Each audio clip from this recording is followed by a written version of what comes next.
கிதியோன் கர்த்தர் சொன்ன பிரகாரமே எக்காலங்களை ஊதி மண்பானையை உடைத்து தீவெட்டி ஒரு கையில் இன்னொரு கையில் பட்டயம்.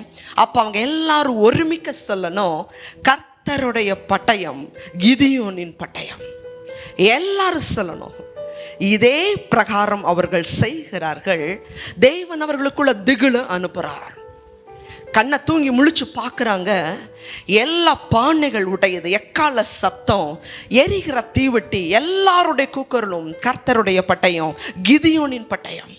அப்போ மீதியானியர்களுக்குள்ள தேவன் திகில அனுப்பும் பொழுது ஒருவருக்கு விரோதமாய் ஒருவர் அவர்களுடைய பட்டயத்தை கொண்டே கொலை செய்கிறார்கள். மீதி இருக்கிறவங்க சிதறி ஓட ஆரம்பிக்கிறாங்க.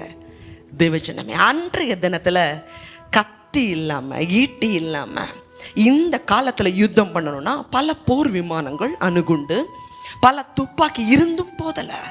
ஆனால் தேவன் மண்பானையை, எக்காலத்தை, ஒரு சாதாரண பட்டயம், தேவன் மிகப்பெரிய ஒரு வெற்றியை இஸ்ரவேலர்களுக்கு கொடுத்தார்னா, நீங்களும் நானும் ஆராதிக்கிற தேவன் ஈட்டியினாலும் பட்டயத்தினாலும் ரட்சிக்கிறவர் அல்ல.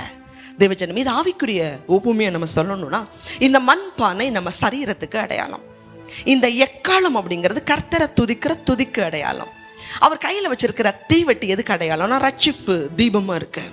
இந்த ரட்சிப்புக்கும் அபிஷேகத்துக்கும் அடையாளம். அடுத்தா இந்த பட்டயம் எதுக்கு அடையாளம் அப்படின்னு சொன்னா, வேத வசனம் ஆவியின் பட்டயமா இருக்கு. இந்த நாளும் நம்மளுடைய வாழ்க்கையில இருக்கும் பொழுது தேவன் சத்துருவுடைய சேனையை, நம்ம போராடி கொண்டிருக்கிற எல்லா போராட்டங்களையும் தேவன் அதமாக்குவார். மண்ணான மனுஷர்கள் தான், ஆனால் தேவன் நமக்குள்ள ரட்சிப்பையும் அபிஷேகத்தையும் துதியையும் வேத வசனங்களால் நிறைந்திருக்கும் பொழுது அற்பமாக நினைக்கப்பட்ட மனுஷர்களாகி நம்மளை கொண்டும் தேவன் பெரிய காரியங்களை செய்வார். இன்னைக்கு ஒருவேளை உலகத்தார் உங்களுக்கு உதவி செய்யல, நீங்கள் காத்திருக்கலாம். நான் அற்பமாக எண்ணப்படுறேனே, எல்லாரும் பெரிய பெரிய இடத்துல இன்டர்வியூக்கு போகிறாங்க, எனக்கு அந்த மாதிரி இல்லையே, நான் என்ன செய்ய போகிறேன்?